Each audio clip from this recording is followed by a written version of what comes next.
Good afternoon to you. Mark Sutton of HurricaneTrack.com here with your hurricane outlook and discussion for November 23rd, the day before Thanksgiving 2016. Let's take a look at what's happening with Tropical Storm Otto, weakened to a tropical storm.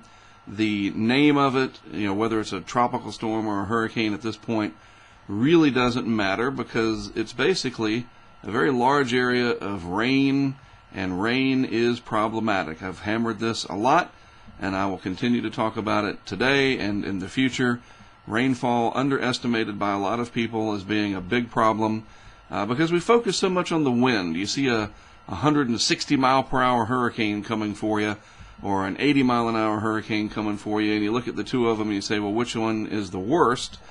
Certainly the 160 mile per hour one is going to do some wind damage of pretty catastrophic proportions, but underestimating the power of the 80 mile per hour hurricane that dumps a copious amount of rain across an area, people do that. So you confuse category and wind speed with the overall impact, okay? And remember, the wind in most hurricanes is confined to a fairly small area, whereas the rainfall can spread across a much larger geographic region. So we've got to get people to kind of change the way they think about tropical storms and hurricanes and look at the bigger picture and the overall package of impacts that they bring. So with all that little lecture being said and done, this is what we have here this afternoon. Pretty deep convection trying to fire up near the center of circulation. Some banding features associated with this still. Very solid upward motion going on up here where the thunderstorms are rising into the atmosphere very efficiently. But overall, it's struggling a little bit. There's some dry air trying to work its way through this region. And luckily, it's not a powerful hurricane. So in addition to the rainfall that I've been hammering so much, we don't have to worry about the wind as much. So that's good news there. So I want to take a look at the track map here and point out a couple of things. I really like this. Comes from the Storm Pulse, Risk Pulse group, stormpulse.com. Check them out if you haven't before. Very awesome way to display risk assessment. Risk Pulse as well, the parent company, global risk management for weather and all types of natural hazards. And in this case, we're looking at Otto here, and you see the geographic features, the bathymetry of the Caribbean Sea. That's basically the geology of the undersea is a way to look at it. And then, of course, you have the geology and the geography of the landmass through here. And you see Panama, Costa Rica, and Nicaragua. And one thing that really should jump out is this elevation here. The technology really lets us see more than just a map these days. And you have a lot of elevation going on here in Costa Rica and parts of Panama. And so when you get that kind of rainfall coming in and it gets lifted up over these mountains, it gets wrung out very efficiently. We call that orographic lift. And down here in the tropics, that's just the extra mechanism to really wring out this deep moisture and spread it over areas that, with these steep mountainsides and some of these valleys through here, they can fill up very quickly with raging water and rivers and streams, and that could be deadly. In Nicaragua down here, southeast Nicaragua, not as much of an elevation issue, but there are a few hillsides in here. And if it's not flat, basically like the Everglades in Florida, then it's going to be a problem. You think about the Piedmont of the eastern United States, North Carolina, South Carolina, and some of the upslope orographic lift that we have seen with hurricanes in the past. Floyd, as an example, in 1999, and to some extent Matthew, but that was a little different, interacting with a front.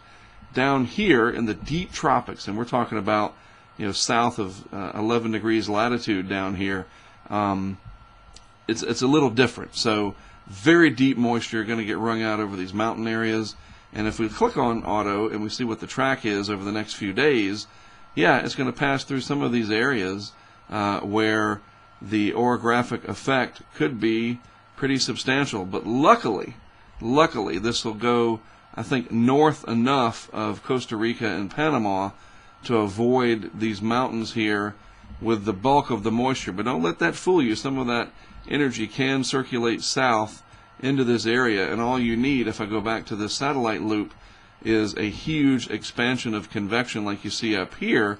If that were to happen down across this region, you can dump a lot of rainfall in a short amount of time. As it is, scattered rainfall, convection across the area, and it could get more concentrated over time.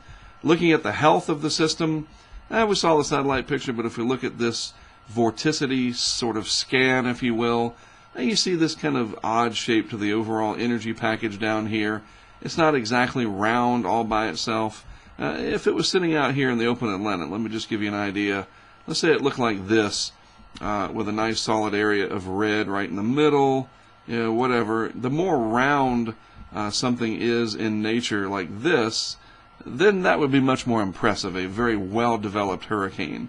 As it stands, Otto has these lobes of energy coming off, and one down here in the southeast Pacific, so it's definitely struggling, and therefore the main emphasis, as I have done all along with this system, will be on the rainfall. And just for fun, look up at the United States here. See this energy, this vorticity in the atmosphere? Front coming through, maybe some severe weather across this region. Story for another day, but an active pattern coming into play for parts of North America, and maybe we can get some much needed rainfall across this region. Nothing to do with the tropics, but I do like to mention lower 48 weather from time to time. Upper level winds, back to Otto now. Some of these winds are coming across the system now like this, all right, instead of fanning out perfectly clockwise. So the environment's changing a little bit. That's why we're seeing Otto struggle, and again, that'll keep it from intensifying too much before landfall, and thus the emphasis will continue to be on this right here, rainfall.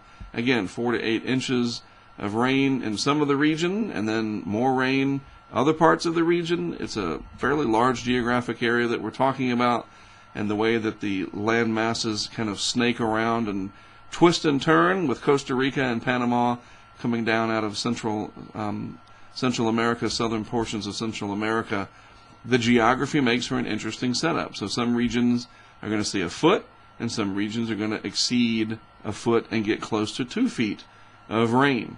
And then this is really the part that we need to pay attention to the most, that this could result in life-threatening flash flooding and mudslides. So, really it's a matter of paying attention and making sure people understand this. Again, the wind, really not an issue here unless this were to ramp up to a fairly intense hurricane. Nevertheless, tropical storm and hurricane conditions possible, but that's going to be confined to a very small area. Why? I want to point out, this is the reason, because the wind field only extends out 70 miles from the center as it stands now. So we don't have to worry about wind too much. And then the other hazards, higher surf and higher storm surge, maybe a 2 to perhaps 4 foot rise in normal tide levels where the wind is onshore. All right, so let me go back to the map one more time real quick. So where you have the wind coming onshore here, right now it's kind of curling around, but as this comes in more perpendicular to the Nicaraguan coast, as an example, this onshore flow directly into the coastline is where the wind would pile up the water from the Southwest Caribbean the most efficiently. And so you could see a little bit of a storm surge there, and in addition to that, higher surf and swells, etc.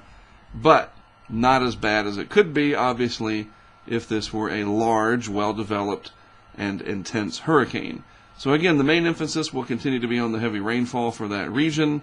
Forecast to pass into the Pacific, and if it maintains its circulation and doesn't die away, it'll still retain the name Otto even in the southeast Pacific, where eventually it will die away over time, and shouldn't be a problem for any of the land areas on the Pacific side in terms of curving back later. You never say never, but I don't see any of that indicated in the computer models. The high pressure to its north should steer this on a generally westward track into the southeast Pacific, where it eventually will die away.